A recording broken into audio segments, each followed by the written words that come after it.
MTA International, reaching the corners of the earth.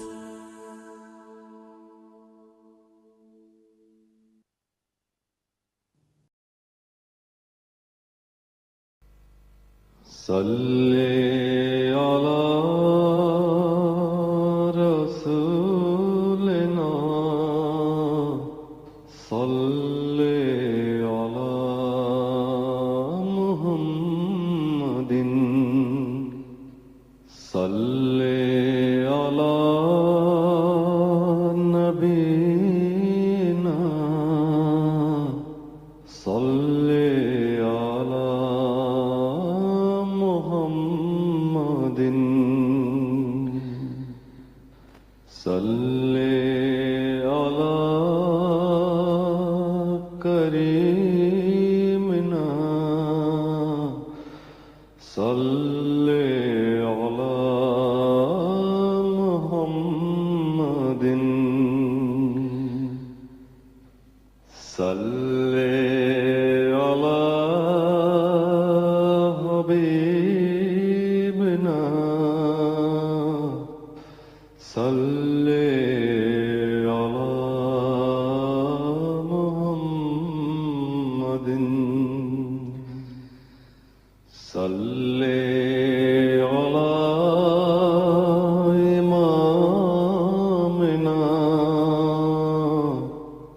صلی علی محمد صلی علی نبینا صلی علی محمد صلی علی رسولنا صلی علی محمد صلی علی شفیعنا صلی علی محمد صلی علی کریمنا صلی علی محمد صلی علی حبیبنا صلی علی محمد صلی علی امامنا صلی علی محمد صلی علی رحیمنا صلی علی محمد صلی علی نبینا صلی علی محمد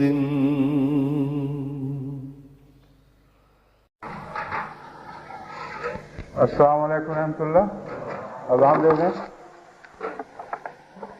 کون دے گا اذان؟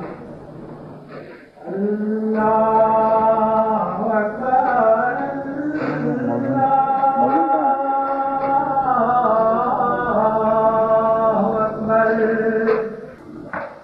موضوع ہے کہاں؟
أشهد أن لا إله إلا الله وحده لا شريك له وأشهد أن محمدا عبده ورسوله أما بعد فأعوذ بالله من الشيطان الرجيم بسم الله الرحمن الرحيم الحمد لله رب العالمين الرحمن الرحيم مالك يوم الدين إياك نعبد وإياك نستعين اهدنا الصراط المستقيم صراط الذين أنعمت عليهم غير المغضوب عليهم ولا الضالين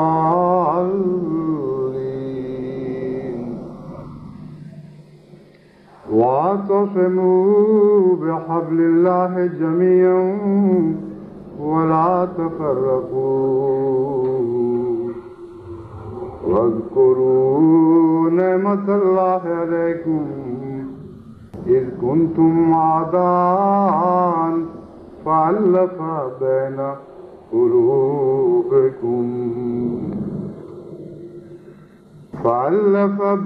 قلوبكم فأصبحتم بنعمته إخوانا وكنتم على شفا حفرة من النار فأنقذكم منها كذلك يبين الله لكم آياته لعلكم تهتدون.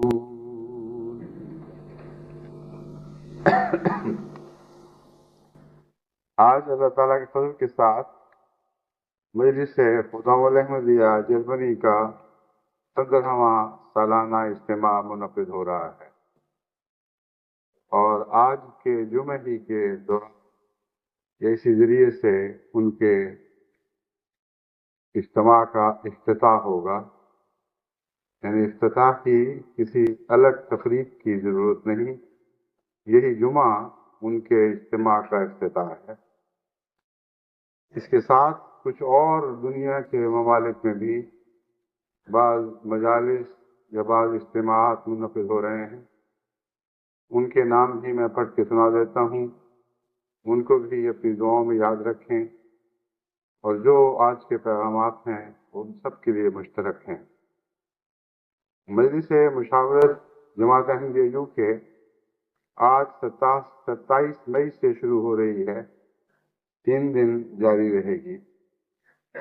مجلس خدام الاحمدیہ برمپٹن کینیڈا کا ایک روزہ سالانہ اجتماع کل بروز ہفتہ شروع ہو رہا ہے۔ جماعت احمدیہ ملائیشیا کا جلسہ سالانہ 29 مئی سے 31 مئی تک منعقد ہو رہا ہے۔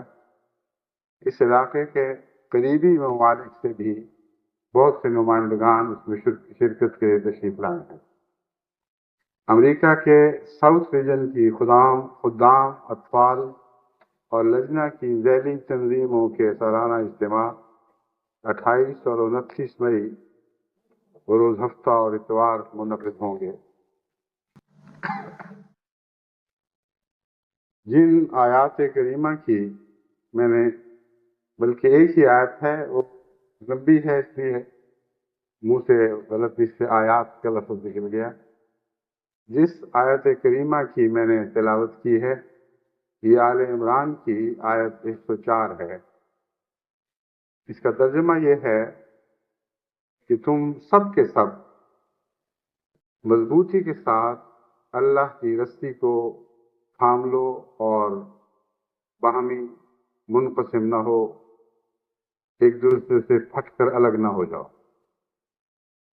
وَاذْكُرُوا نِعْمَتَ اللَّهِ عَلَيْكُمْ، اور اللہ کی نعمت کو یاد کرو جبکہ تم باہم دشمن تھے تو اس نے تمہارے دلوں کو آپس میں باندھ دیا، فَأَصْبَحْتُم بِنِعْمَتِهِ إِخْوَانًا، تو تم اللہ کی نعمت کے ذریعے بھائی بھائی ہو گئے۔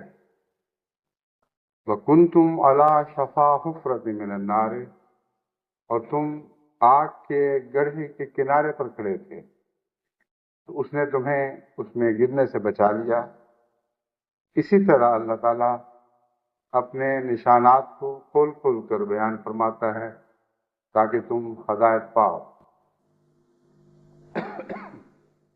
حبل اللہ سے کیا مراد ہے، اس کے متعلق ایک دفعہ میں نے ایک گزشتہ خطبے میں بیان کیا تھا کہ ہمارے آقا و مولا حضرت اقدس محمد مصطفیٰ صلی اللہ علیہ وآلہ وسلم بھی حبل اللہ ہیں، لیکن حبل اللہ کا صرف ایک ہی مفہوم نہیں، خود حضرت اقدس محمد رسول اللہ صلی اللہ علیہ وآلہ وسلم سے ثابت ہے کہ قرآن کریم حبل اللہ ہے۔ بس کیا ان دونوں باتوں میں کوئی فرق ہے کہ ایک ہی مضمون کے بیان کے دو پہلو ہیں؟ میرے نزدیک ایک ہی مضمون کے بیان کرنے کے دو الگ الگ انداز ہیں۔ امر واقعہ یہ ہے کہ حضرت اقدس محمد مصطفیٰ صلی اللہ علیہ وآلہ وسلم کا دامن تھامے بغیر قرآن کچھ بھی فائدہ کسی کو نہیں پہنچا سکتا، اور حقیقی قرآن کا کوئی مفہوم انسان پر حضرت محمد مصطفیٰ صلی اللہ علیہ وآلہ وسلم کے وسیلے کے بغیر روشن نہیں ہو سکتا۔ بس اگرچہ کتاب اللہ ہی حبل اللہ ہوتی ہے، مگر اس حبل اللہ کا نمائندہ جس کے ہاتھ میں ہاتھ دے کر کتاب اللہ کے ہاتھ میں ہاتھ دیا جاتا ہے وہ بھی حبل اللہ ہے، اور حبل اللہ ہی کی ایک دوسری صورت ہے۔ بس اس پہلو سے میں پھر اسی بات کا اعادہ کرتا ہوں کہ حبل اللہ سے مراد قرآن کریم بھی ہے۔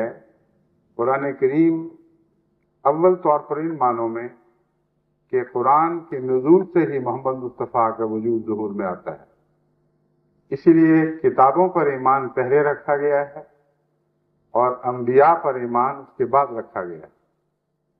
کتاب نبی بناتی ہے اور کتاب ہی سے نبی بنتا ہے، مگر اس نبی کو نظر انداز کر کے محض کتاب پر ہاتھ ڈالنے کی کوشش ایک شیطانی کوشش ہے، نفس کا دھوکہ ہے۔ حقیقت میں اب وہ قرآن ہو یا تورات ہو یا انجیل یا کوئی اور نام اس کتاب کا رکھ لیجئے، جب تک اس نبی کے ساتھ تعلق نہ باندھا جائے جس پر وہ کتاب نازل ہوئی ہے، اور سلسلہ وار اس تعلق کو آگے بڑھایا نہ جائے، اس وقت تک حقیقت میں حبل اللہ کو تھامنے کے تقاضے پورے نہیں ہو سکتے۔ قرآن کی زندہ مثال حضرت محمد مصطفیٰ صلی اللہ علیہ وآلہ وسلم تھے، اور آپ ہی کی زبان سے ہم نے قرآن کو سمجھا، اور آپ ہی کی ذات میں قرآن کو جلوہ گر دیکھا۔ آپ کی ذات میں قرآن کریم چمکا ہے، اور اس کے مضامین روشن ہو کر ہمارے سامنے ایک زندہ وجود کے طور پر آئے ہیں، اور آپ کے بعد یہی سلسلہ خلافت کے ذریعے آگے جاری ہوا، پھر مجددیت کے ذریعے حضرت اقدس مسیح موعود علیہ الصلوۃ والسلام تک پہنچا۔ بس یہ سارا سلسلہ وہی حبل اللہ ہی کا سلسلہ ہے، کوئی الگ سلسلہ نہیں۔ بس اس سلسلے کو مضبوطی سے تھام لیں، یہی وہ مضمون ہے جو اس آیت کریمہ میں بیان فرمایا گیا ہے۔ اگر اس کو مضبوطی سے تھام لیں گے تو اس کا پہلا اثر اور پہلا فیض آپ یہ دیکھیں گے کہ آپ اکٹھے ہو گئے۔ آپ کے بٹے ہوئے دل جو قریب تھا کہ آپ کو لے کر آگ میں جا پڑتے، وہ بٹے ہوئے دل مجتمع ہوئے، خدا تعالیٰ نے ان کو آپس میں باندھ دیا، اور اس باندھنے کے ذریعے پھر اللہ تعالیٰ کے فضل اور رحم کے ساتھ آپ پھر منتشر ہونے کی بجائے مجتمع ہوئے، اور ایک ملت واحدہ کے طور پر آپ کا وجود ابھرا۔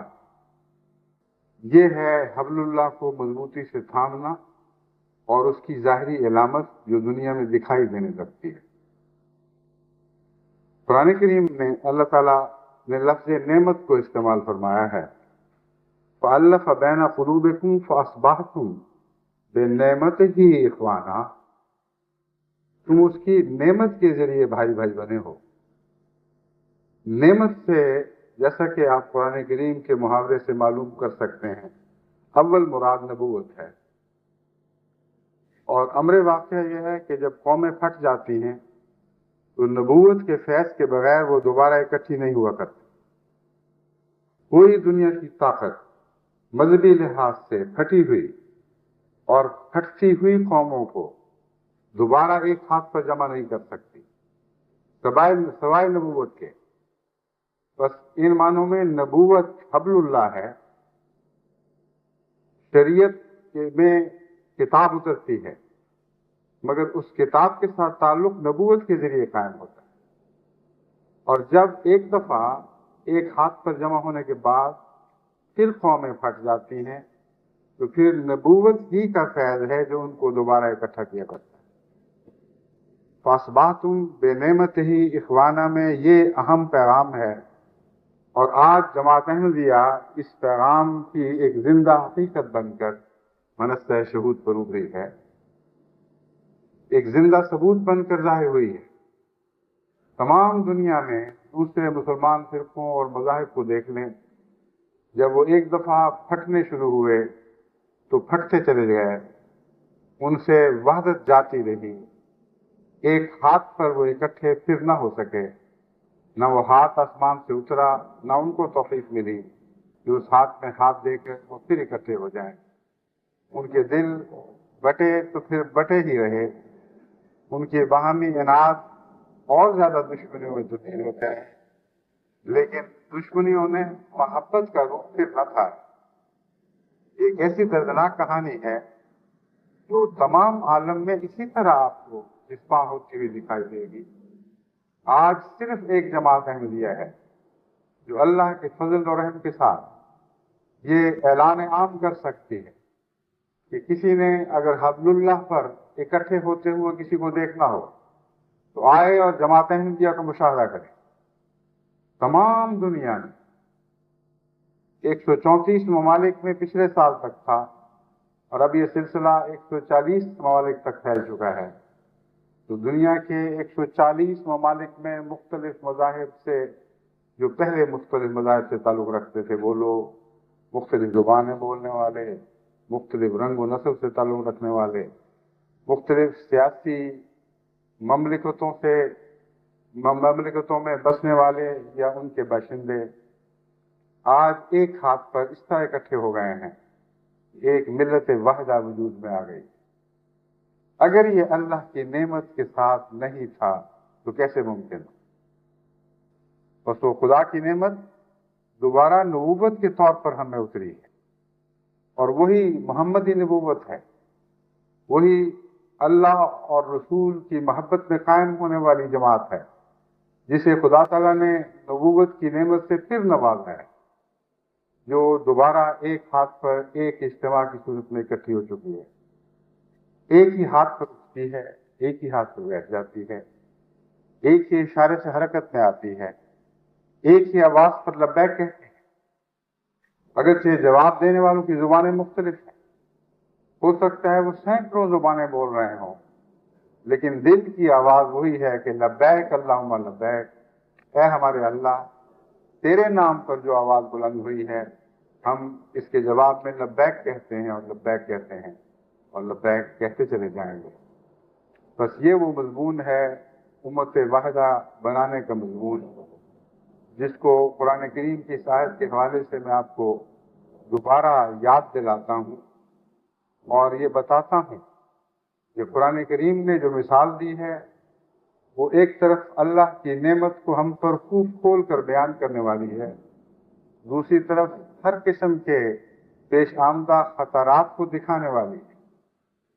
اللہ تعالیٰ فرماتا ہے تمہارا حال یہ تھا، اے محمد مصطفیٰ صلی اللہ علیہ وآلہ وسلم کی نعمت پر اکٹھے ہو جانے والوں، تمہارا حال یہ تھا کہ تم آپس میں بٹے ہوئے تھے، ایک دوسرے سے نفرتیں کرتے تھے، دل بھی پھٹے ہوئے تھے، قبائل بھی جدا جدا تھے، یہاں تک کہ قریب تھا کہ تم اس آگ میں جا پڑو جس کے کنارے تک تم پہنچ چکے۔ باہمی نفرتیں، باہمی اختلافات، باہمی دشمنیاں، ان کی مثال قرآن کریم نے ایک ایسے آگ کے گڑھے سے دی ہے جس کے کنارے پر آپ کھڑے ہوں اور بعید نہ ہو کہ وہ کنارہ منہدم ہو اور اپنے پاس اپنے اوپر کھڑے ہونے والوں سمیت جہنم میں جا پڑے۔ فرمایا خدا نے اپنی نعمت سے تمہیں اس سے بچا لیا، تمہارے دلوں کو باندھ دیا اور ایک کر دیا۔ اسے یاد رکھنا، ایسا نہ ہو کہ دوبارہ تم پھر وہی حرکت کرو اور جس خوفناک انجام سے تم بچائے گئے ہو دوبارہ آنکھیں کھولتے ہوئے اس انجام کی طرف آگے بڑھو۔ یہ وہ تنبیہ ہے جو اس مبارکباد کے ساتھ شامل ہے، اور ہمیں چونکہ ابھی بہت لمبا سفر کرنا ہے، بہت عرصہ لگے گا، ایک صدی کی بھی بات نہیں، ہو سکتا ہے پوری 2 مزید صدیاں اس کام کے پائے تکمیل تک پہنچنے میں لگ جائیں۔ اس لیے اس ایک بات کو مضبوطی سے پکڑ لیں کہ قرآن پر ہاتھ ڈالنا ہے اور اس طاقت کے ساتھ ڈالنا ہے کہ کبھی وہ ہاتھ پھر قرآن سے جدا نہ ہو، اور قرآن پر ہاتھ ڈالنا ہے محمد مصطفیٰ کا دامن پکڑ کر اور آپ کے قدموں کو چھو کر اور آپ سے وابستہ ہو کر، اور اس عزم صمیم کے ساتھ کہ سر الگ ہو جائیں مگر محمد مصطفیٰ کے قدموں سے الگ نہیں ہوں، ہاتھ کاٹے جائیں مگر محمد مصطفیٰ کا دامن نہیں چھوڑیں۔ یہ ہے وہ حبل اللہ کو پکڑ لینا جس کے نتیجے میں یہ اجتماعیت کا فیض جو آج بھی آپ دیکھ رہے ہیں، پہلے بھی دیکھتے رہے ہیں، کل بھی اور پرسوں بھی، اور میں امید رکھتا ہوں کہ صدیوں تک دیکھتے چلے جائیں گے، یہ فیض آپ کے ساتھ دائم برکت کے طور پر رہے گا۔ یہ قدرت ثانیہ بن کر آپ کے ساتھ آپ کا ساتھ دے گا اور آپ کو نہیں چھوڑے گا، مگر ایک بنیادی شرط یہ ہے کہ آپ حبل اللہ کو نہ چھوڑنا، حبل اللہ سے چمٹے رہیں اور ہر قربانی پیش کر دیں مگر حبل اللہ سے الگ ہونے کا تصور بھی نہ کریں۔ حضرت صلی اللہ علیہ وآلہ وسلم نے مسلمانوں کو حبل اللہ کے ساتھ چمٹے رہنے کی جہاں نصیحت فرمائی، وہاں اس کا ایک ایسا حل پیش کیا جو بظاہر چھوٹی چھوٹی معمولی سی نصیحتوں پر مشتمل دکھائی دیتا ہے، مگر وہی حل ہے جس میں حبل اللہ کے ساتھ چمٹے رہنے کی روح موجود ہے۔ اس کے بغیر آپ اس نعمت کی حفاظت نہیں کر سکتے. اور وہ حل حضور اکرم صلی اللہ علیہ وآلہ وسلم نے یہ پیش فرمایا کہ اخلاق حسنہ پر قائم ہو جاؤ. اب بظاہر حبل اللہ کو مضبوطی سے تھامنے کا اخلاق حسنہ سے کوئی ایسا تعلق تو دکھائی نہیں دیتا کہ گویا ایک ہی چیز کے دو نام. مگر حضرت اقدس محمد مصطفیٰ صلی اللہ علیہ وآلہ وسلم کے پاک نمونے اور آپ کی پاک نصاحہ پر جب آپ غور کریں تو آپ کو معلوم ہوگا کہ اخلاق حسنہ یعنی وہ اخلاق محمدی صلی اللہ علیہ وآلہ وسلم جن کی بنیادیں عشق الہی میں گڑی ہوئی ہیں، ان اخلاق کے بغیر کوئی دنیا کی جماعت ایک ہاتھ پر اکٹھی نہیں رہ سکتی. ان اخلاق حسنہ کے بغیر کوئی دل آپس میں ملے نہیں رہ سکتے. ان اخلاق حسنہ کے بغیر کوئی ملت واحدہ نہیں کہلا سکتی، کیونکہ اخلاق حسنہ سے دوری ہی دراصل دلوں کو پھاڑنے کا دوسرا نام ہے. اور یہ بنیادی روح ہے جس کو حضرت اقدس محمد مصطفیٰ صلی اللہ علیہ وآلہ وسلم نے ہمیشہ پیش نظر رکھا، اور اسی کے مطابق جماعت صحابہ کی تربیت فرمائی. بس وہی مضمون ہے جو میں گزشتہ چند خطبات سے آپ کے سامنے پیش کر رہا ہوں، اور اس مضمون کو آج کی دنیا میں غیر معمولی اہمیت. جب تک جماعت احمدیہ اخلاق حسنہ کے ذریعے خود باہم محبت کے رشتوں میں مضبوطی کے ساتھ باندھی نہیں جاتی، تمام دنیا کو ایک ہاتھ پر جمع کرنے کا خیال ہی محض ایک خواب ہے، ایک دیوانے کی بات ہے. اس سے زیادہ اس کی کوئی حقیقت نہیں. بس ان باتوں کو غور سے سنیں اور سمجھیں اور مضبوطی سے ان باتوں کو پکڑیں، کیونکہ یہ حبل اللہ تک پہنچانے والی باتیں ہیں. یہی وہ باتیں ہیں جن کو مضبوطی سے دل میں بٹھا کر آپ حبل اللہ کا فیض پائیں گے اور آپ کے دل اکٹھے ہوں گے اور باہم مضبوط رشتوں میں باندھے جائیں گے. حضرت اقدس محمد مصطفیٰ صلی اللہ علیہ وآلہ وسلم چھوٹی چھوٹی پیاری پیاری باتوں میں نصیحت فرماتے ہیں، اور ہر نصیحت کے پیچھے ایک عرفان کا خزانہ ہے. اس پر آپ غور کریں اور روزمرہ کی زندگی میں اس کا اطلاق کر کے دیکھیں تو پتہ چلے گا کہ قوموں کی اجتماعیت کو قائم رکھنے کے لیے یہ بظاہر چھوٹی دکھائی دینے والی نصیحتیں کتنی عظمت رکھتی ہیں. حضرت صلی اللہ علیہ وآلہ وسلم میں کوئی زندگی کا ایسا گوشہ نہیں ہے جس پر نصیحت نہ فرمائی. نہ گھر کے حالات ایسے ہیں جن پر آپ کی نظر نہ گئی ہو، نہ بازار کے حالات ایسے ہیں جن پر آپ کی نظر نہ پڑی ہو، نہ امن کے حالات ہیں، نہ جنگ کے حالات ہیں، نہ دین کے، نہ رات کے. کوئی لمحہ وقت کا ایسا نہیں، کوئی انسانی مصروفیت ایسی نہیں جس کے ساتھ حضرت محمد مصطفیٰ صلی اللہ علیہ وآلہ وسلم کی نصیحتوں کا تعلق نہ ہو. گویا کہ ایسا نور ہے جس سے وہ انسانی ضروریات کے ہر گوشے پر پڑ رہا ہے، ہر حصے کو منور کر رہا ہے. بس اس پہلو سے ان تمام نصیحتوں پر نظر رکھنا آپ کی اپنی اخلاقی قدروں کو قائم کرنے کے لیے اور اعلیٰ سطح پر بلند رکھنے کے لیے انتہائی ضروری ہے. حضور فرماتے ہیں، ابو سعید خدری سے رضی اللہ تعالیٰ عنہ سے روایت ہے کہ آپ نے فرمایا، تم رستوں پہ میں بیٹھنے سے بچو. صحابہ نے عرض کیا، یا رسول اللہ، ہم وہاں بیٹھنے پر مجبور ہیں، اس کے بغیر چارہ نہیں ہے.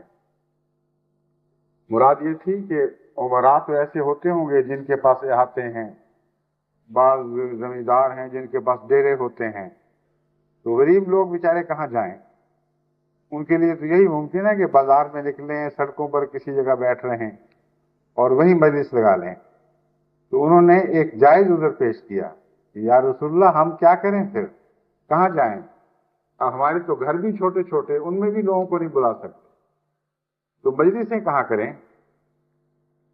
حضور اکرم صلی اللہ علیہ وسلم نے فرمایا، جب تم وہاں بیٹھنے پر مجبور اور مصر ہو، یعنی مجبوری کو قبول فرما لیا اور فرمایا تم اصرار بھی کر رہے ہو، تو پھر راستے کو اس کا حق دیا کرو، مفت میں نہ بیٹھو، اس کی قیمت ادا کرو.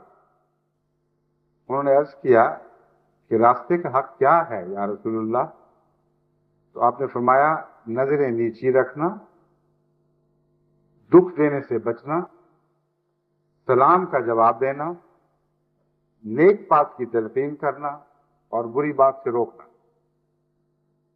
اب اگر ایسے لوگ بازاروں میں بیٹھے ہوں اور رستے میں بیٹھے ہوں تو ان رستوں کے لیے تو زینت بن جائیں، ان رستوں کی رونق ہو جائیں، ان کے ذریعے راستے کشادہ ہو جائیں، بجائے اس کے کہ یہ لوگ تنگی کا موجب بنے اور راہ کی ٹھوکر بنے، یہ راہ کی ٹھوکروں سے بچانے والے بن جائیں۔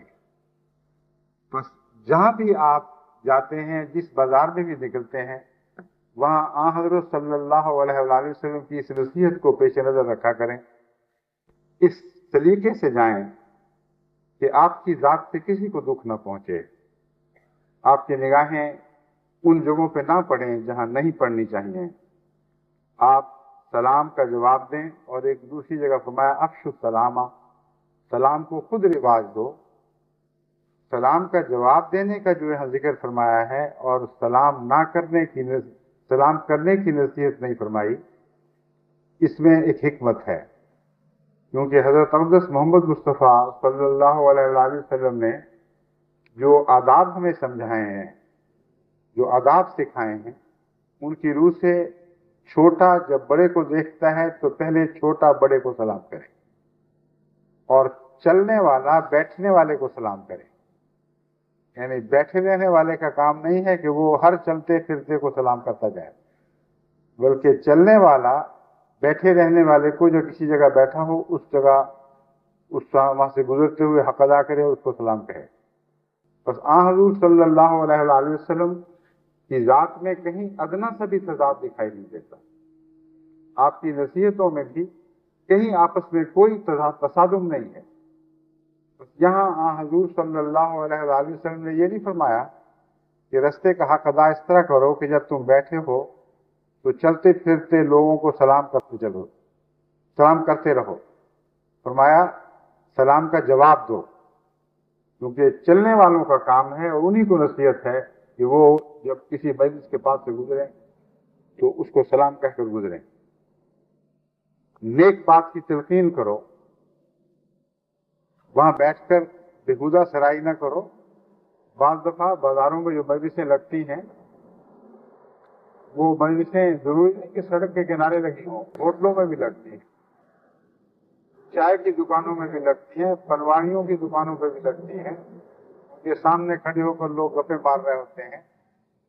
مگر جہاں جہاں بھی یہ مجلسیں لگتی ہیں بالعموم آن حضور صلی اللہ علیہ وآلہ وسلم کی نصیحت سے آری نظر آتی ہے، نہ وہاں نیکی کی باتوں کی تلقین ہو رہی ہے، نہ وہاں کسی سلام کے جواب دینے کی پرواہ ہوتی ہے، نہ نظروں کو ادب سکھایا جاتا ہے، نہ بری باتوں سے روکا جاتا ہے۔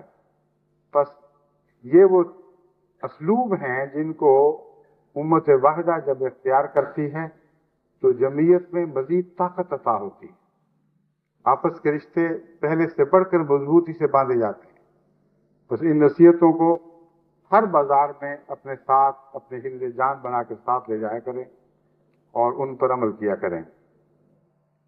ایک روایت ہے حضرت عبداللہ بن عمر رضی اللہ تعالیٰ عنہ کی، یہ بخاری سے لی گئی ہے اور پہلی روایت بھی بخاری سے لی گئی تھی۔ ایک آدمی حضور صلی اللہ علیہ وسلم کی خدمت میں حاضر ہوا اور پوچھا کون سا اسلام افضل اور بہتر ہے؟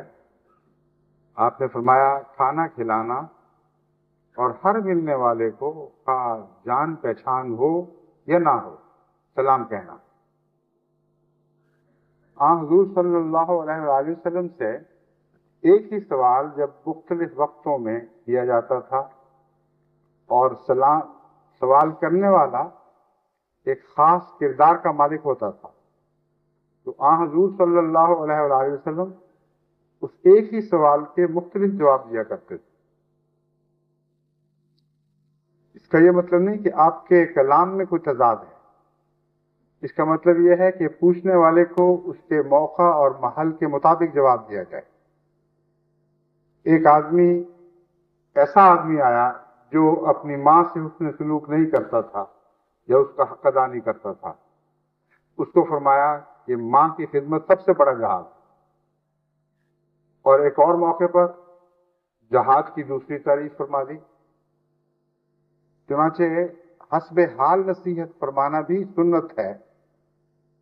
جب آپ نیک نصیحت کریں گے اور بری باتوں سے روکیں گے تو اس وقت بھی اس طرز محمد مصطفیٰ صلی اللہ علیہ وسلم کو پیش نظر رکھیں کہ یوں ہی آنکھیں بند کر کے ہر اچھی بات کرتے چلے جانا، ہر بری بات سے روکنا، یہ مراد نہیں ہے. موقع اور محل دیکھ کر ایسی نصیحت کریں جو جس کو سنائی جائے اس سے تعلق رکھتی ہو اور اسے فائدہ پہنچانے والی. بس حضور صلی اللہ علیہ وآلہ وسلم نے فرمایا کھانا کھلانا سب سے افضل کام ہے.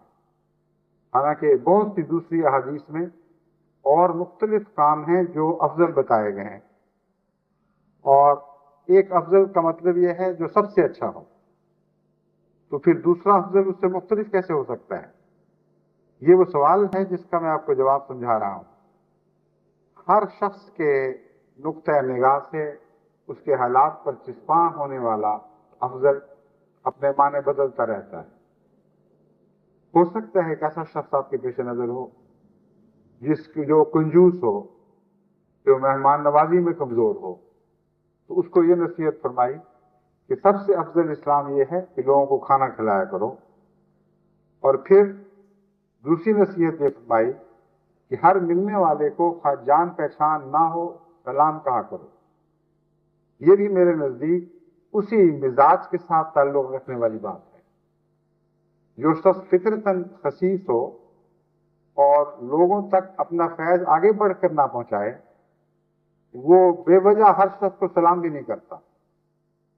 اس سے بڑا اس کے فائدے کا آدمی نظر آ جائے تو اس سے جھک کر بھی سلام کر لے گا، مگر اس کے سوا ہر آیا گیا اس کے لیے اجنبی ہے اور بے معنی ہے. بس جس شخص کو آپ نصیحت فرما رہے ہیں اس کی اور فرمایا کہ تم کھانا کھلانے میں کمزور ہو، یہ کہا تو نہیں، مراد یہی تھی تم کھانا کھلایا کرو، یہ بہت اچھا کام ہے. اور اسی طرح سلام میں نہ صرف پہل کیا کرو بلکہ ہر ایک کو سلام کیا کرو.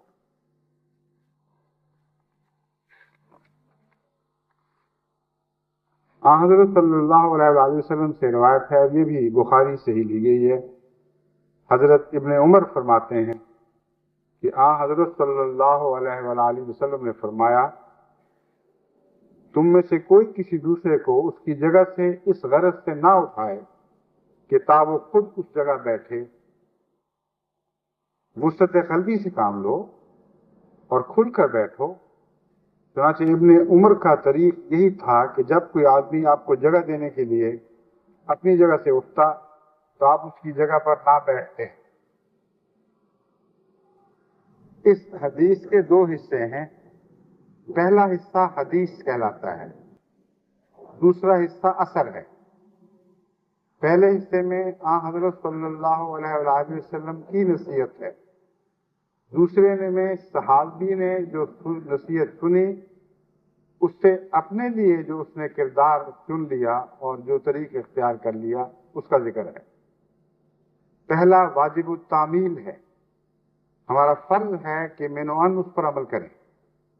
دوسرا واجب التعمیل نہیں ہے، کیونکہ ہو سکتا ہے اس صحابی نے غلط سمجھا ہو، اور اس کے بعد جو میں حدیث آپ کے سامنے رکھوں گا اس سے پتہ چلتا ہے کہ اس صحابی نے اس حدیث کا مفہوم صحیح نہیں سمجھا، یعنی احتیاط میں کچھ ضرورت سے زیادہ ہی آگے بڑھ گیا.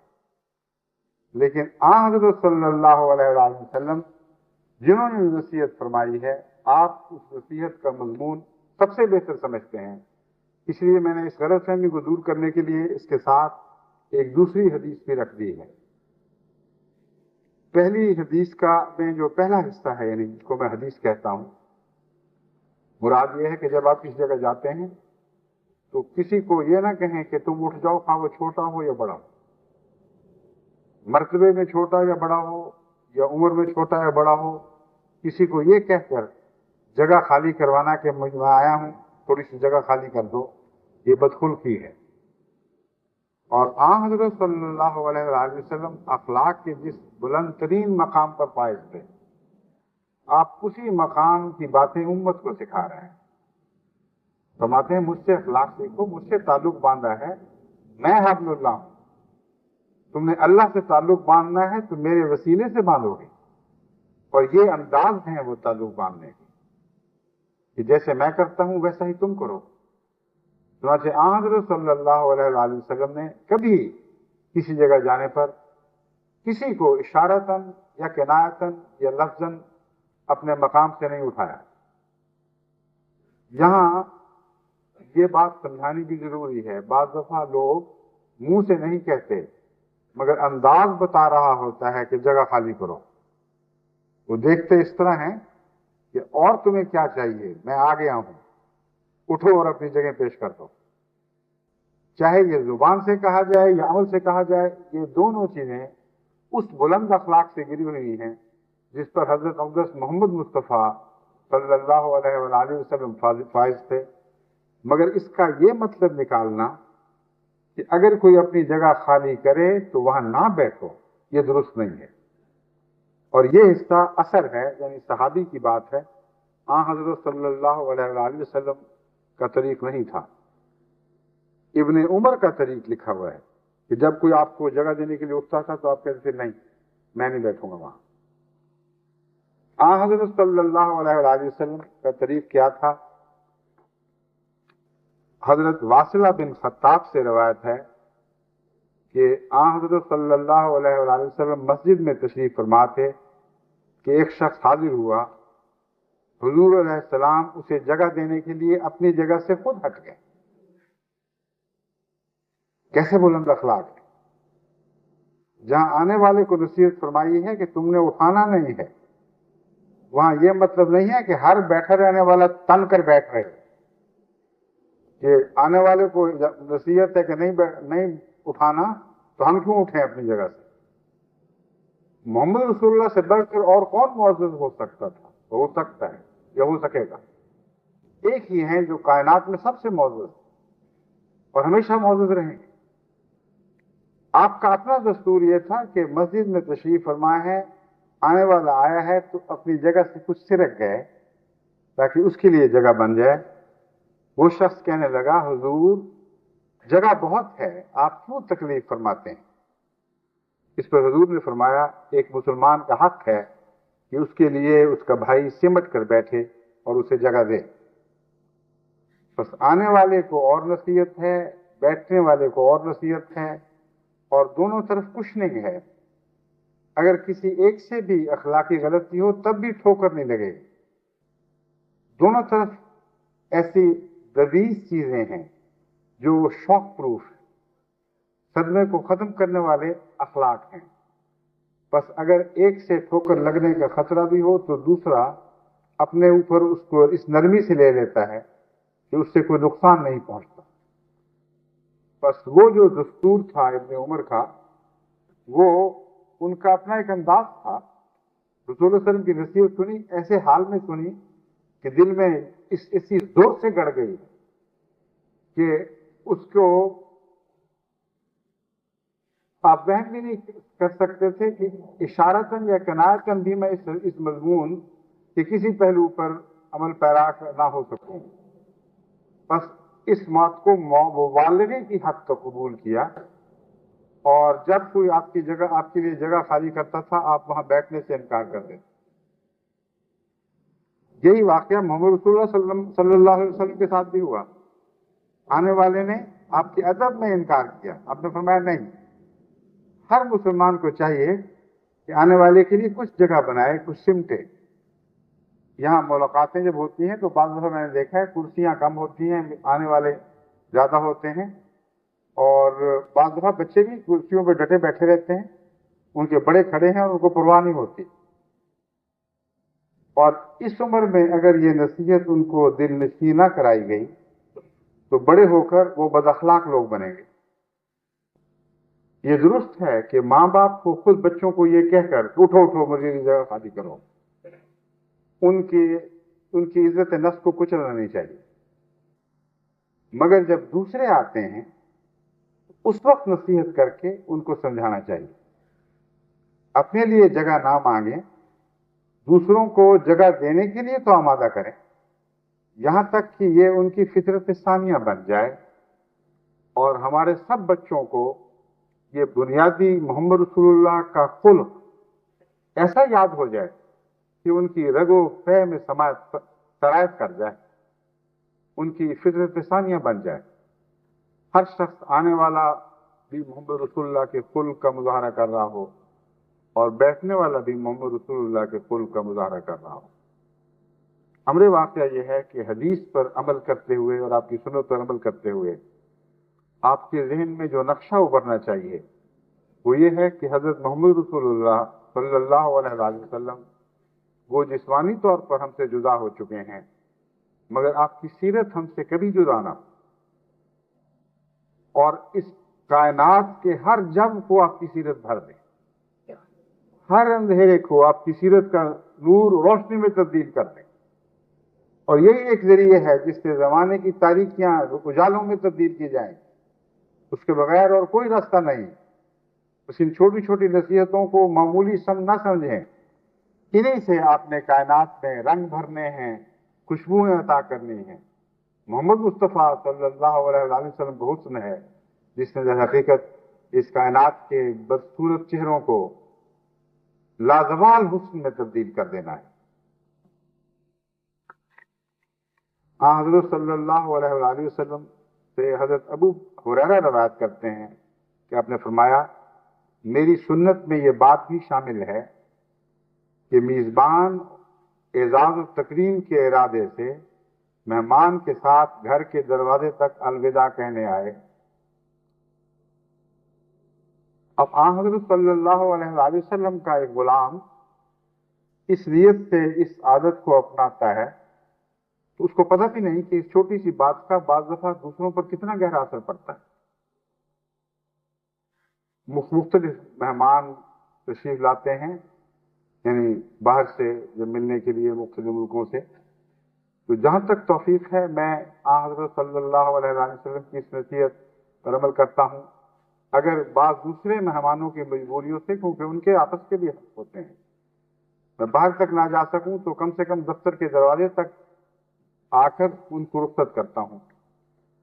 اور مجھے یاد ہے ایک پاکستان کے بہت معزز خاندان کے دوست وہ تشریف لائے، ان کا نام ظاہر کرنا مناسب نہیں، تو عادتاً کوئی تکلف نہیں تھا، کوئی یہ خیال نہیں تھا کہ خاص طور پر ان کو مرغوب کروں گا.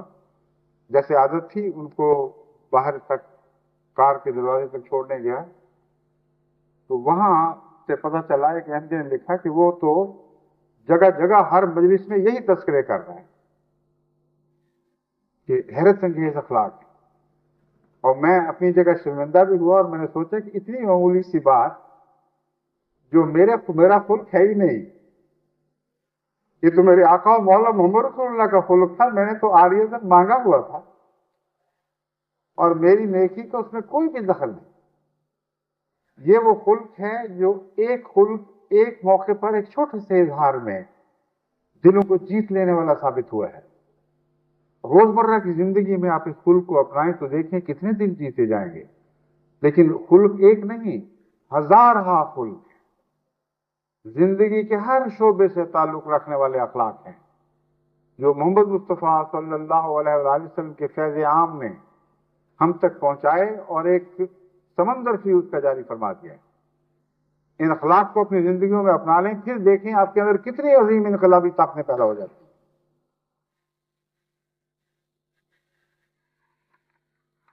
حضرت ابن مسعود سے روایت ہے اور یہ مسلم سے روایت لی گئی ہے، جو پہلی روایت تھی ابن ماجہ سے لی گئی تھی. ابن مسعود بیان کرتے ہیں کہ حضرت صلی اللہ علیہ وسلم نے فرمایا، جب تم تین ہو تو تم میں سے دو الگ سرگوشی نہ کریں جب تک کہ دوسرے لوگوں کے ساتھ نہ مل جاؤ، کیونکہ اس طرح تیسرے آدمی کو رنج ہو سکتا ہے کہ نامعلوم انہوں نے کیا بمراد یہ ہے کہ کیا پتہ نہیں کیا بات کر گئے ہیں. اب یہ جو خلق ہے اس کا خاص طور پر ایسے ملکوں سے بہت گہرا تعلق ہو جاتا ہے جہاں مختلف زبانیں بولی جاتی ہیں. مختلف قومیں آباد ہیں، اپنی اپنی زبانیں لے کر آ گئے. اب یہ تو ممکن نہیں ہے ہر ایک کے لیے کہ ہر ایک دوسری زبان کو سیکھے اور ایسی زبانوں میں ترجمے کرتا چلا جائے اپنی بات کے کہ مجلس میں بیٹھا ہوا ہر شخص اس کو سمجھ سکے. یہ مراد نہیں ہے. اول مراد یہ ہے کہ اگر ایسی مجلس میں ہو جہاں ایک ہی زبان بولی اور سمجھی جاتی ہے تو کانوں میں سرگوشی نہ کرو اور دوسروں کی موجودگی میں ان سے الگ چھپ کر گویا راز کی بات نہ کرو. دوسری بات اس میں یہ ہے کہ اگر زبان ایسی زبان بولنے والے ہیں جو تم بول سکتے ہو اگرچہ تمہاری زبان نہیں، اور ایسا شخص کوئی موجود ہو جو تمہاری زبان جانتا ہو، تو جب آپ اس ایسے شخص سے اپنی زبان میں بات کریں گے تو عملاً یہ سرگوشی کے قائم مقام ہو جائے گی، اور وہ شخص جو آپ کی زبان نہیں سمجھتا تیسرا ہے اس کے لیے تکلیف کا موجب بنے گی. اسی لیے اکثر اوقات میں احمدیوں کو نصیحت کرتا ہوں کہ جس ملک میں ہو اس کی زبان کو اتنی اہمیت دو کہ اگر تمہارے اندر تم 100 بیٹھے ہو اور ایک بھی اس زبان کا بولنے والا ہو جو تمہاری زبان نہیں سمجھتا تو اس حدیث کی نصیحت کا وہاں بھی اطلاق ہو. آپس میں جب تم باتیں کرو گے تو ایک شخص یہ سمجھے گا کہ مجھے الگ چھوڑ دیا گیا ہے، گویا میں اس مجلس کا حصہ نہیں ہوں، اور اس کے اخلاق پر اس کے اوپر بہت برا اثر پڑ سکتا ہے، یہاں تک کہ بعض لوگ اسی وجہ سے پھر مذہب سے بددن ہو کر دور ہٹ جاتے ہیں. چنانچہ انگلستان ہی میں مجھے کسی شخص کے متعلق پتہ چلا کہ وہ دو خواتین تھی جو کسی زمانے میں بہت ہی مخلص احمدی تھی، اور اس کے بعد ان کا رابطہ کٹ گیا. جب میں انگلستان آیا تو مجھے کسی نے بتایا کہ وہ 2 خواتین تھیں، وہ زندہ ہیں ابھی تک، اور ان کا رابطہ اس وجہ سے کٹا کہ وہ جب مجلسوں میں آتی تھی تو پاکستانی خواتین آپس میں اردو میں باتیں یا پنجابی میں باتیں کرتی رہتی تھیں، اور وہ جن کا ملک ہے وہ اپنے ہی ملک میں اجنبی بن کے بیٹھی رہتی تھی، یہاں تک کہ وہ جماعت سے بدزن ہو گئے. اور باوجود اس کے کہ پہلے اقتدار میں وہ بڑی قربانی کرنے والی تھیں، چندے بھی بہت دیا کرتی تھیں، وہ قطع تعلق کر کے ایک طرف بیٹھ رہے ہیں. جب مجھے پتہ چلا تو ان کی طرف میں نے معذرت کا پیغام بھجوایا، ان کو مجھے دلجوئی کی باتیں کہیں اور ان سے کہا کہ مذہب تو اپنی جگہ ہے، کسی کی بد اخلاقی کی وجہ سے آپ کیوں خودکشی کرتے ہیں؟ اپنا نقصان کیوں اٹھاتی ہیں؟ اس نے بڑا غلط کام کیا. لیکن یہ مطلب تو نہیں کہ آپ اپنا تعلق محمد رسول اللہ اور اسلام سے کاٹ لیں. چنانچہ اللہ کے فضل کے ساتھ اس نصیحت نے اثر دکھایا، اور ایک اور خاتون کا پتہ چلا، ان کو میں نے بہت لجاجت کے ساتھ بلایا کہ ہمارے گھر تشریف لائیں، ہمارے ساتھ کھانا کھائیں، اور لجنا کو پیغام دیا کہ جب ملا کریں تو ان سے عزت کے ساتھ پیش آیا کریں. 2-3 چھوٹی چھوٹی باتوں سے ان کی کیا پلٹ گئی، چندوں میں غیر معمولی طور پر نمایاں ہو گئی. بلکہ حالانکہ خطرہ یہ تھا، اطلاع یہ تھی کہ ایک موقع پر وہ یہ سوچ رہی تھیں کہ دوبارہ عیسائیت میں مدغم ہو جائیں اور اسلام کو ترقی کرتے ہیں. وہ سمجھتی تھیں کہ اگر کسی مذہب میں عام روزمرہ کے اخلاق بھی درست نہیں ہیں تو پھر اس نے ہماری رہنمائی کیا کرنی ہے. تو حضرت صلی اللہ علیہ وآلہ وسلم کی یہ چھوٹی چھوٹی نصیحتیں ہمارے عمل کرنے کے لحاظ سے چھوٹی ہیں، اپنے مرتبے اور مقام اور رفتوں کے لحاظ سے چھوٹی نہیں. ان کی مثال ان کلموں کی 2 کلموں کی سی ہے جن کے متعلق حضرت صلی اللہ علیہ وسلم فرماتے ہیں: کلمتان خفیفتان علی اللسان حبیبتان الی الرحمن فی المیزان، کے ثقیلتان فی المیزان، کہ 2 کلمے ہیں چھوٹے چھوٹے، بالکل زبان پر ہلکے ہیں لیکن وزن میں بہت بھاری ہیں اور اللہ کو بہت ہی پیارے ہیں. تو چھوٹی نصیحت ان معنوں میں کہ اس نصیحت پر عمل کرنا یا ان نصیحتوں پر عمل کرنا اتنا آسان ہے کہ آدمی جب عمل کرتا ہے تو حیرت سے دیکھتا ہے کہ اس کو یہ نیکی کیسے ہوگی، یہ تو معمولی بات ہے، لیکن وزن میں یہ باتیں اتنی گہری، اتنی وزنی اور اتنی ٹھوس ہیں کہ قوموں کی تقدیر بدلنے کی صلاحیت رکھتی ہیں۔ بس اپنے آپ کو ایک بااخلاق جماعت بنائیں، اور بااخلاق جماعت بننے کے لیے بااخلاق گھر بنانے ضروری ہیں۔ یہ ناممکن ہے کہ بازاروں میں تو آپ خلیق ہوں اور گھروں میں بدتمیز اور بد اخلاق ہوں، اس سے قومیں نہیں بن سکتی، یہ ایک دھوکے کی زندگی ہے۔ بعض لوگ مجھے لکھتے ہیں کہ بعض عورتوں نے مثلا مجھے لکھا کہ ہمارے خاوند بڑے ہر دل عزیز، بہت اچھی باتیں کرتے ہیں، باہر لوگ ان کے بڑے قائل اور ان کے گرویدہ، اور گھر آ کر ایسے بد اخلاق ہو جاتے ہیں کہ مجھ سے بچوں سے تلخی کے سوا کوئی بات ہی نہیں نکلتی۔ یہ خلق محمدی نہیں ہے، یہ تو خلق منافقت ہے۔ خلق محمدی تو وہ ہے جو اندھیروں میں بھی اسی طرح روشن ہو جیسا روشنی میں روشن تر ہو جاتا ہے، اور جگہ کے فرق سے اس کے اندر کوئی فرق نہیں پڑتا، سوائے اس کے کہ وقت کے تقاضوں سے بعض دفعہ پہلے سے بڑھ کر وہ جوش دکھاتا ہے۔ بس وہی خلیق ہے جو اپنے گھر میں خلیق ہو۔ تبھی حضرت صلی اللہ علیہ وآلہ وسلم نے اخلاق کا سفر گھر سے شروع کرنے کی تلقین فرمائی۔ حضرت صلی اللہ علیہ وآلہ وسلم فرماتے ہیں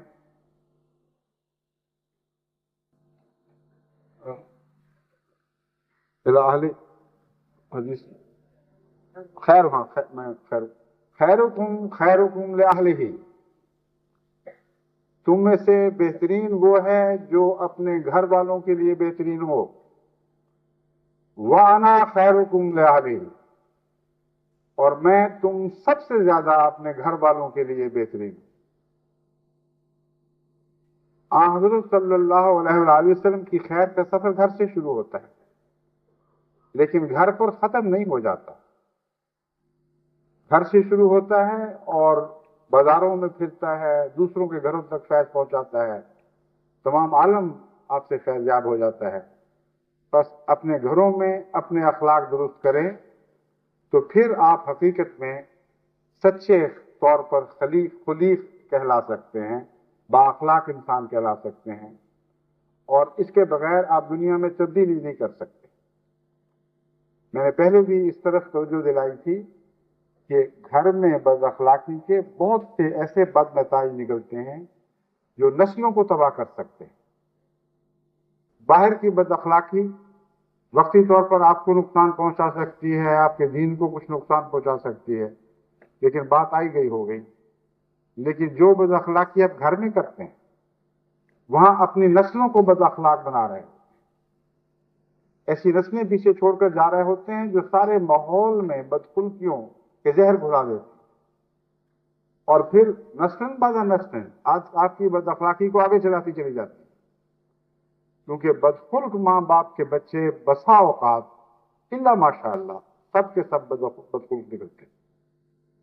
اور جو شخص اپنے گھر میں اپنے باپ کو گندی زبان استعمال کرتے دیکھتا ہے، وہ خود بھی ویسی ہی گندی زبان پھر دوسروں کے لیے استعمال کرتا ہے، اور بعض دفعہ وہ اپنے باپ کے لیے بھی وہ زبان استعمال کرتا ہے مگر دل میں کرتا ہے۔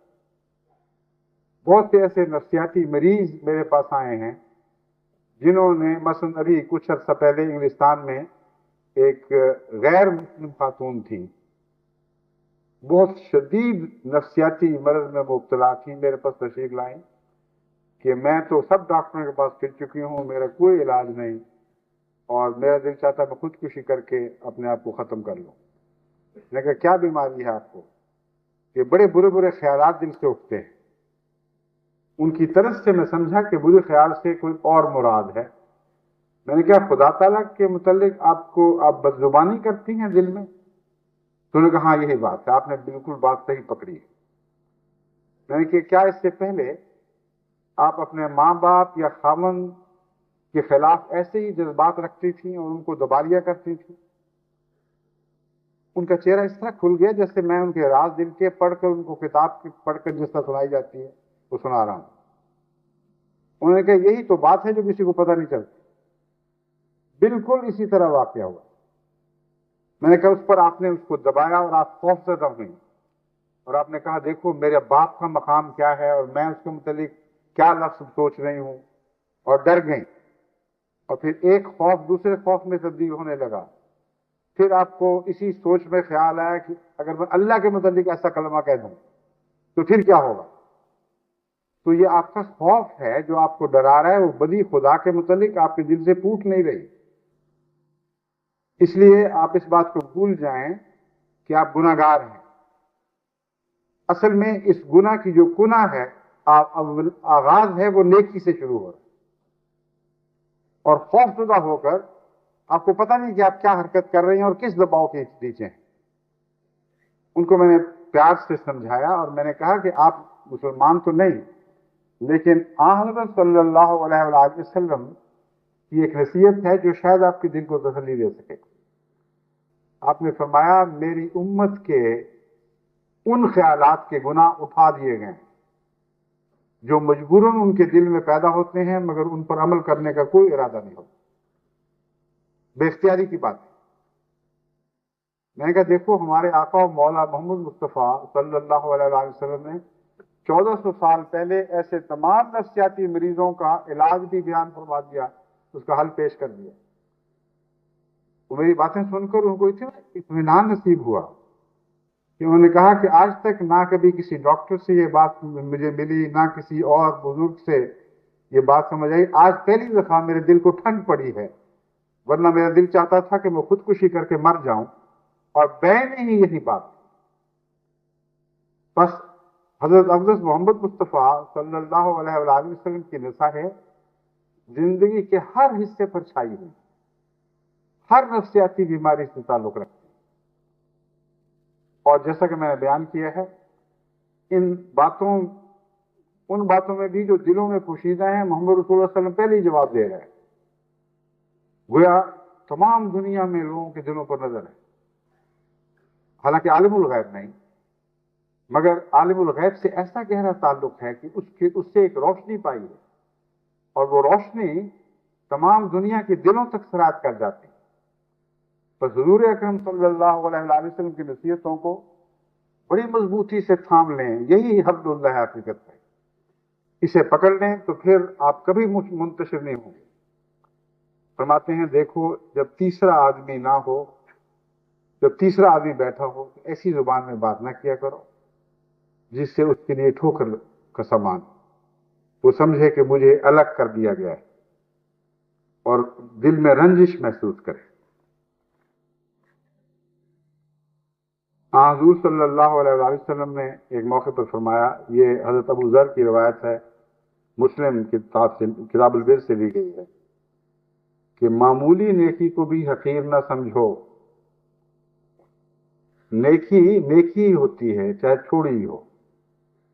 ہمارے واقعہ یہ ہے کہ کہتے ہیں چوری چوری ہی ہوتی ہے. پنجابی میں کہتے ہیں لکھ دی بھی چوری تو کک دی بھی چوری. لاکھ چوراؤ تب بھی چوری, تخت چوراؤ تب بھی چوری, چوری چوری. نیکی کا بھی یہی حال ہے. نیکی کا ایک ازلی پیوند خدا تعالیٰ کی ذات سے ہے. جس نیکی سے بھی آپ پیوند لگائیں گے آپ کا تعلق خدا تعالیٰ سے قائم کرنے والی ہوگی. اس لیے حضور صلی اللہ علیہ وآلہ وسلم فرماتے ہیں اخلاقی تعلیمات کو معمولی نہ سمجھو, یہ نیکیاں ہیں, ان کو اہمیت دو.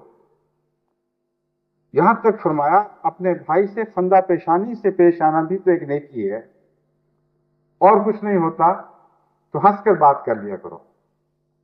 آج کل کے زمانے میں بعض لوگ بڑے فخر سے نئی تہذیب کا یہ محاورہ پیش کرتے ہیں کہ مسکرا کے ملو, تمہیں اس کی کوئی قیمت نہیں دینی پڑتی.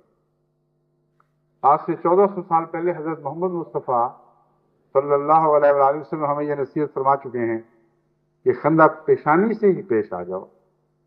یہ مراد نہیں کہ یہی کافی ہے. موجودہ زمانے کی نصیحت کہ مسکرا کر ملو, اس کی تمہیں قیمت نہیں دینا پڑتی, ایک سرسری اور محض ایک مصنوعی سی نصیحت ہے، اس میں گہرائی نہیں۔ اس بات کو تسلیم کر لیا گیا ہے کہ جہاں پیسے دینے پڑے وہاں بے شک نیکی نہ کرو، کیونکہ دلیل یہ قائم کی گئی کہ مسکرا کر پیش آؤ دوسرے سے، کیونکہ تمہیں مسکراہٹ کی قیمت نہیں دینی پڑتی۔ بصورت دیگر اگر قیمت دینی پڑے تو پھر بے شک نہ مسکراؤ۔ اسلامی تعلیم تو بہت گہری ہے اور اس سے بہت زیادہ ہے۔ مسکراؤ بھی اور اپنے پلے سے دو بھی اور قربانیاں بھی کرو، یہ اسلامی تعلیم ہے۔ مگر اگر کسی وجہ سے تم اور کچھ نہیں کر سکتے تو کم سے کم اتنا تو کرو کہ خندہ پیشانی سے بھائی سے پیش آؤ۔ حضرت صلی اللہ علیہ وآلہ وسلم نے ایک دوسرے موقع پر فرمایا، یہ چھوٹی چھوٹی نیکیوں کی بات ہو رہی ہے، اس ضمن میں حوالہ آپ کے سامنے رکھتا ہوں کہ کوئی شخص جب ہماری مسجد یا بازار سے گزرے تو اپنے نیزے کی انی کو پکڑ لے، ایسا نہ ہو کہ کسی مسلمان کو لگ جائے۔ یعنی اپنی چیزوں سے دوسروں کی حفاظت کرنا تمہارا فرض ہے، اور اگر بازار میں ہتھیار لے کر جا رہے ہو تو اپنا ہاتھ اس پر رکھو، تاکہ اگر ٹھوکر لگے اور صدمے سے تم اتفاقاً گر جاؤ تو تم زخمی ہو، تمہارا بھائی زخمی نہ ہو۔ نیزے کے پھل پر ہاتھ رکھنے میں یہ تعلیم ہے، ورنہ اتفاقاً ٹھوکر لگتی ہے، تم گرتے ہو اور نیزہ کسی کو لگ جاتا ہے تو آپ کہتے ہیں معاف کرنا، میری ارادہ نہیں تھا، یہ تو میری نیت نہیں تھی، اس طرح ہو گیا۔ حضور کی نصیحت پر عمل ہو تو آپ یہ نہیں کہیں گے کہ معاف کرنا میری غلطی سے یہ ہو گیا ہے۔ جو غلطی سے ہوا آپ کو نقصان ہوگا، آپ کے بھائی کو نہیں ہوگا۔ بھائی آپ کی طرف لپکیں گے کہ وہ ہو آپ کو تکلیف پہنچی ہے، ہم اس کا ازالہ کرنے کی کوشش کرتے ہیں۔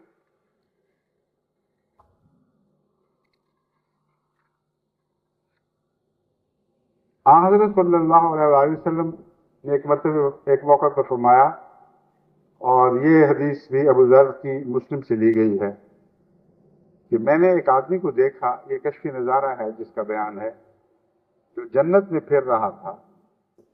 اس نے صرف یہ نیکی کی کہ ایک کانٹے دار درخت کو جس سے راہ گزرنے والے لوگوں کو، مسلمانوں کو تکلیف ہوتی تھی، رستے سے کاٹ دیا تھا۔ ایک اور روایت میں ہے کہ ایک آدمی نے رستے میں ایک درخت کی لٹکی ہوئی ٹہنی دیکھی جس سے مسلمانوں کو گزرتے وقت تکلیف ہوتی تھی۔ اس نے کہا، خدا کی قسم میں اس ٹہنی کو کاٹ کر پرے ہٹا دوں گا تاکہ مسلمانوں کو یہ تکلیف نہ دے۔ اس پر اللہ تعالیٰ نے اس کے اس فعل کی قدر کی اور اس کو بخش دیا۔ یہاں یہ بات سمجھانے کے لائق ہے کہ بعض دفعہ جو چھوٹی چھوٹی نیکیاں ہیں بہت بڑے بڑے اثرات دکھاتی ہیں۔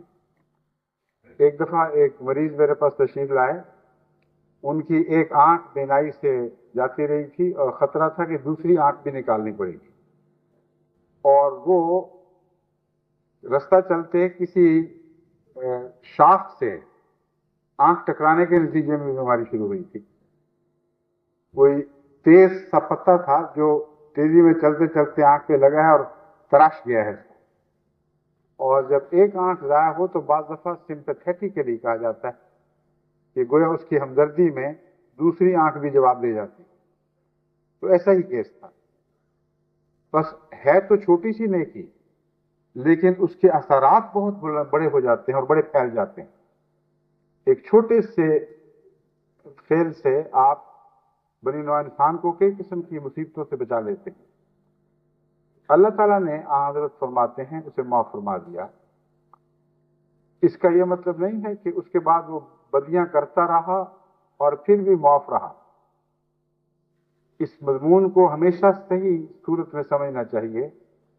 جب اللہ تعالیٰ کسی سے عفو کا سلوک فرماتا ہے اور اس کی کسی بات کو پسند کر لیتا ہے تو اس کے نتیجے میں اس کو دوسری نیکیوں کی توفیق ملتی ہے اور اسے واپس نہیں بلاتا جب تک کہ اس کی نیکیوں کا پلڑا بھاری نہ ہو جائے۔ بس اس فیض کے ذریعے جو دوسروں کو پہنچا، مسلسل اس کو بھی ایک فیض ملتا چلا جاتا ہے۔ اس کی اپنی وہ بدیاں دور ہونے لگتی ہیں جو خود اپنی ذات کے لیے خطرہ ہے، اور ان کی جگہ نیکیاں لے لیتی ہیں۔ ایک موقع پر ایک شخص نے سوال کیا کہ یا رسول اللہ، میں شرک سے پہلے بھی بعض نیکیاں کیا کرتا تھا، مثلا پرندوں کو چوگا ڈال دیا کرتا تھا، جو کچھ میسر آئے تاکہ بھوکے نہ رہیں۔ اس کا بھی کوئی اجر ہوگا جو اسلام سے پہلے میں نے نیکیاں کی ہیں؟ آپ نے فرمایا یہی تو اجر ہے، تمہیں نہیں پتہ چلا کہ تم مسلمان ہو گئے، یہ اسی کا اجر ہے۔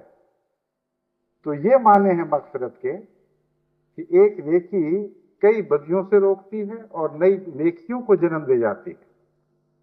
بس جتنے لوگوں کو بھی اس شاخ سے نقصان پہنچنا تھا اور نہیں پہنچا، اس کی نیکیاں اس شخص کے حق میں اس طرح لکھی گئیں کہ وہ خود اپنے نفس کی بدیوں سے بچایا گیا، یہاں تک کہ اللہ نے اس کو بلایا نہیں جب تک کہ اس کی نیکیوں کا پلڑا بدیوں پر بھاری نہ ہو گیا۔ حضرت المقداد بن مادی کرب سے مروی ہے کہ حضور صلی اللہ علیہ وآلہ وسلم نے فرمایا، جب کوئی اپنے بھائی سے محبت کرتا ہو تو چاہیے کہ اسے بتا دے کہ وہ اس سے محبت کرتا ہے، لیکن محبت کیسی ہے جس کا ذکر ضروری ہے، یہ سمجھانا آپ کو بہت ضروری ہے کہ آپ کو سمجھایا جائے، ورنہ بےہودہ غلط محبتوں کی یہاں بات نہیں ہو رہی۔ حضرت ابو ذر کہتے ہیں کہ رسول اللہ صلی اللہ علیہ وسلم نے فرمایا، سب سے افضل عمل اللہ کی خاطر محبت کرنا ہے اور اللہ کی خاطر بغض کرنا ہے۔ بس جن محبتوں کا ذکر حضرت اقدس محمد مصطفیٰ صلی اللہ علیہ وآلہ وسلم فرما رہے ہیں، وہ للہ ہی محبت ہے۔ اللہ کی خاطر آپ کسی بھائی سے پیار کرتے ہیں تو اس کو بتائیں کہ میں خدا کی خاطر تجھ سے پیار کرتا ہوں۔ اس طرح آپس میں سوسائٹی میں محبت کے رشتے مضبوط ہوتے ہیں، اور اسی طرح اللہ کی نعمت یعنی محمد رسول اللہ صلی اللہ علیہ وسلم دلوں کو باندھنے کا موجب بنتے ہیں۔ پھر حضرت انس بن مالک رضی اللہ تعالیٰ عنہ سے روایت ہے کہ حضور صلی اللہ علیہ وسلم نے فرمایا، ایمان کی ایک نشانی انصار سے محبت رکھنا اور نفاق کی ایک علامت انصار سے بغض رکھنا ہے۔ یہ حدیث بخاری کتاب الایمان سے لی گئی ہے۔ یہ تو سب کو علم ہے کہ انصار کون تھے، یعنی حضرت صلی اللہ علیہ وآلہ وسلم کی آواز پر لبیک کہتے ہوئے مدینے کے وہ باشندے جنہوں نے مہاجر بھائیوں کے لیے اپنی خدمات پیش کی، اور اللہ کی خاطر بعضوں نے گھر بانٹ لیے، بعضوں نے جائیدادیں تقسیم کر دیں، مگر خدا کی خاطر اپنے لوٹے ہوئے بھائیوں کی مدد کی، یہ انصار ہیں۔ مگر حضرت مسیح موعود علیہ السلام نے اس کی ایک لطیف تشریح فرمائی ہے کہ اس سے مراد ہر زمانے میں دین کی خدمت کرنے والے ہیں۔ بس آج بھی مثلا جماعت جرمنی میں جو کثرت سے دین کی خدمت کرنے والے پیدا ہو رہے ہیں، ان سے بغض رکھنا حضرت صلی اللہ علیہ وسلم فرماتے ہیں کہ اللہ کو پسند نہیں۔ اللہ اس سے پیار کرتا ہے جو انصار سے پیار کرتا ہے۔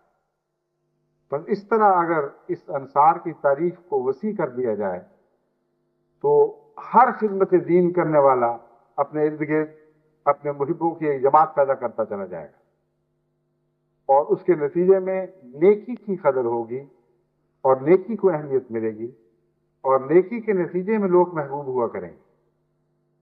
کیونکہ اب وقت ختم ہو چکا ہے اور بھی دوسرے پروگرام ہیں، اس لیے مجھے افسوس ہے کہ اس مضمون کو میں آج کے اس خطبے میں ختم نہیں کر سکتا۔ انشاءاللہ باقی باتیں آئندہ خطبے میں آپ سے ہوں گی۔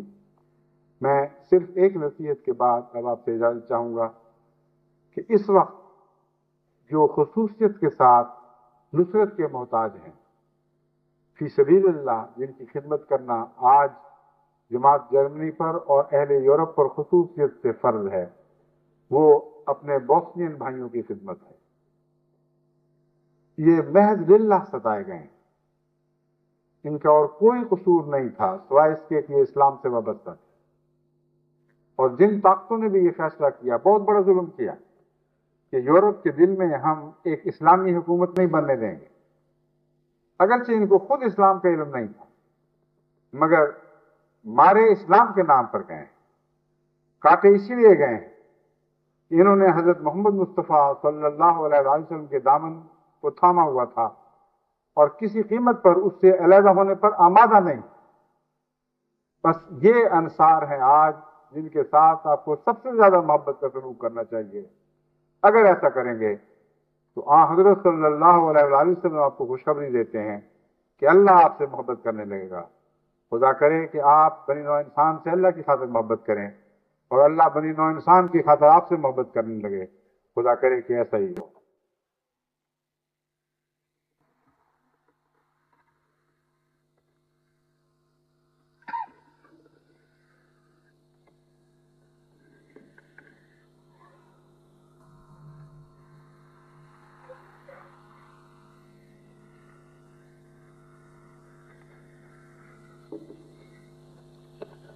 الحمد لله نحمده ونستعينه ونستغفره ونؤمن به ونتوكل عليه ونعوذ بالله من شرور أنفسنا ومن سيئات أعمالنا